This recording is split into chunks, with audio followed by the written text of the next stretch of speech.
Tidur itu sangat penting karena sangat related banget dengan growth hormone. Kalau misalnya tubuh kita setiap hari ada trauma, ada stres, kemudian ada kerusakan-kerusakan dari sel tubuh kita, tentunya tubuh itu akan memperbaiki.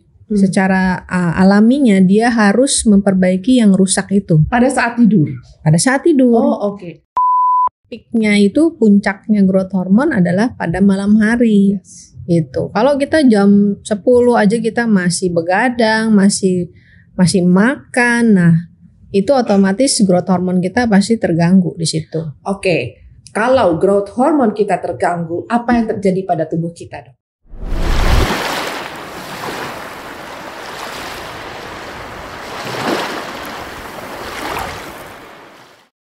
Hello there, welcome to Clinic Dr. House Broadcast, the Lifestyle Clinic. I'm Moreno, your host. Sekarang lagi sama Dr. Henny Liz. Hai dokter. Halo, apa How kabar? are you doing, Dok? Baik, alhamdulillah. Ya. Dokter Sehat. cantik.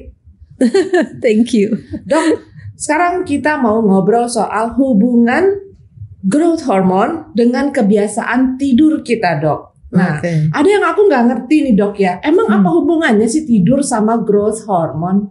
Nah, itu tidur itu sangat penting karena sangat related banget dengan growth hormone.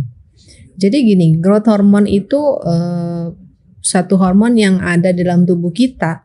Tujuannya dia untuk kalau dari katanya growth artinya kan pertumbuhan, ya kan? Kalau misalnya tubuh kita setiap hari ada trauma, ada stres, kemudian ada kerusakan-kerusakan dari sel tubuh kita, tentunya tubuh itu akan memperbaiki. Secara alaminya dia harus memperbaiki yang rusak itu. Pada saat tidur? Pada saat tidur. Oh, oke. Tidur Ya. siang atau tidur malam, Dok? Tidur malam. Ya, kalau tidur malam, memang growth hormone itu munculnya pada malam. Oke. Ya, makanya kenapa tidur itu sangat penting.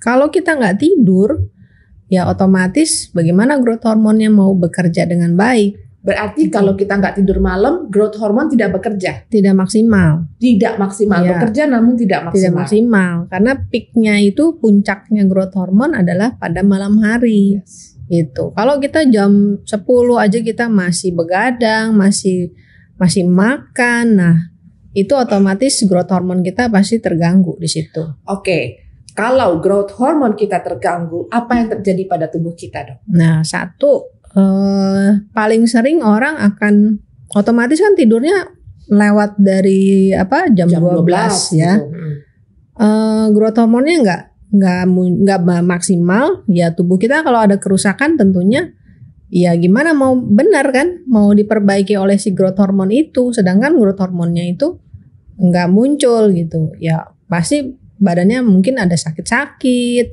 atau lama kelamaan jadi chronic fatigue. Chronic fatigue apa sih, Dok? Nah itu kayak Keletihan lelah yang ya, sangat gitu ya. lelah banget. Jadi kadang-kadang dia udah aktivitas sampai jam 12, jam 1 siang, jam 2 itu kayaknya udah capek banget. Badannya tuh ya macam-macam bentuknya. Itu salah satu tanda bahwa growth hormone kita tidak bekerja dengan baik ya, Dok ya. Mungkin simptomnya ya, kalau kita terus-menerus Simptomnya, ya, gejalanya bisa macam-macam. Ya bisa nanti ya kalau ada penyakit ya penyakitnya bisa diabetes, penyakit degeneratif ya. Susah untuk sembuhnya karena dia tidurnya aja kurang. Oke, nah itu kalau ada penyakit. Kalau katakanlah dia belum ada penyakit, maka ketika growth hormonnya itu tidak maksimal bekerjanya, apa yang akan terjadi? Lama-kelamaan dia akan menjadi sakit. Lama-kelamaan akan menjadi sakit gitu. Ya, cuma simptom atau gejala penyakitnya bisa berbagai macam.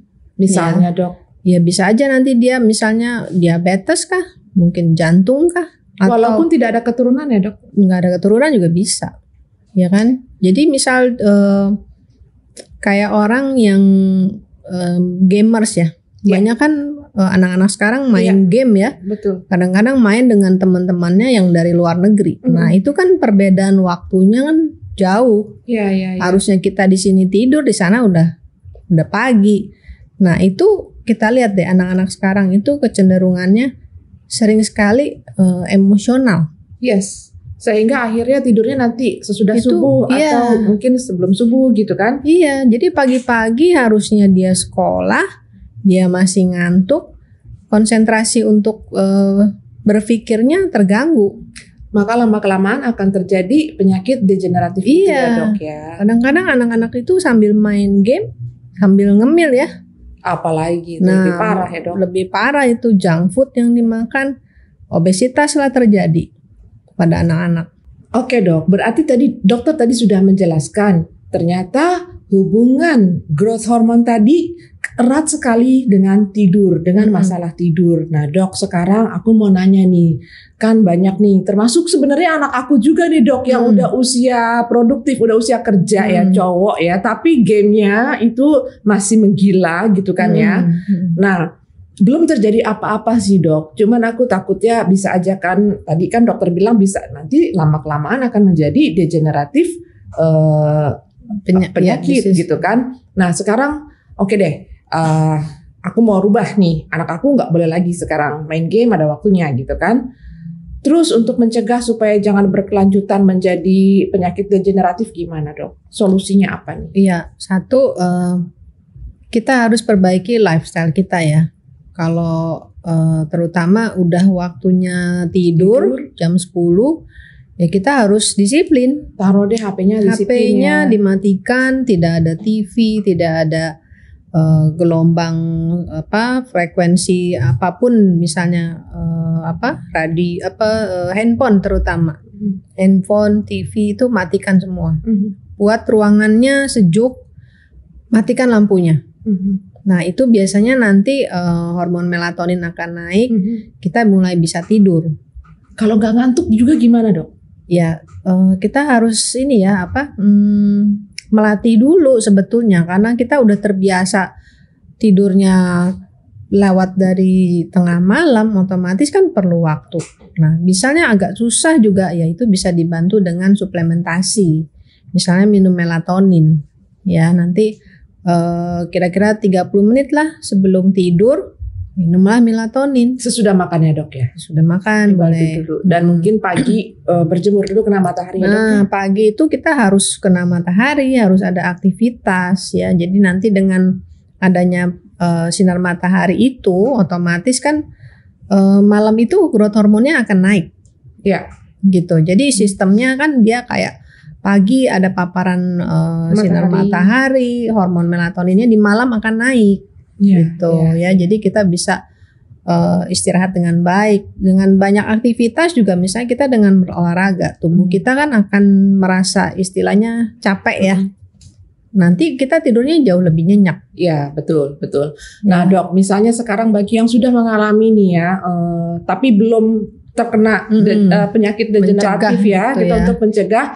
Apa tadi dokter udah bilang kan, ya udah balik lagi ke healthy lifestyle tadi gitu kan. Kemudian selain itu apa sih yang bisa dilakukan dok? Ya bisa misalnya kita melakukan infus vitamin ya, vitamin C dicampur dengan mineral, B kompleks dan vitamin-vitamin lain, atau kita melakukan treatment ozon ya. Nah itu juga salah satu tindakan pencegahan ya, supaya preventif. jangan kita jadi sakit gitu. Iya. Tapi base-nya adalah perbaiki dengan pola hidup kita. Iya betul, gitu. betul. Ada lagi dok saran dari dokter Henny mengenai kaitan antara growth hormone dengan tidur ini? Yang penting intinya adalah kita harus disiplin. Apapun yang kita mau capai kita disiplin. Yes. Ya, kalau kita selama ini mungkin banyak begadang, main game sampai tengah malam, sampai pagi, ya kita mau sehat tujuannya. Jadi kita harus berpikir kalau kita mau sehat kita harus perbaiki semuanya. Ya, sebenarnya itu kaitan dasarnya juga cintailah diri kita sendiri ya. Iya kan, kalau udah sakit mungkin harganya mahal ya, nggak cukup 100.000. Bukan soal uangnya sih, tapi juga kasihan badannya juga. Iya, kan. kualitas hidupnya masih terganggu. Well-beingnya terganggu. Iya. Begitu dok dari Oke, dokter. itu aja. Demikian Healthier dari Dr. Henny mengenai kaitan antara growth hormone dengan tidur. Semoga bermanfaat untuk Healthier kita ya dok ya. Ya. Oke, selamat sore Healthier dari Klinik Dr. House, The Lifestyle Clinic.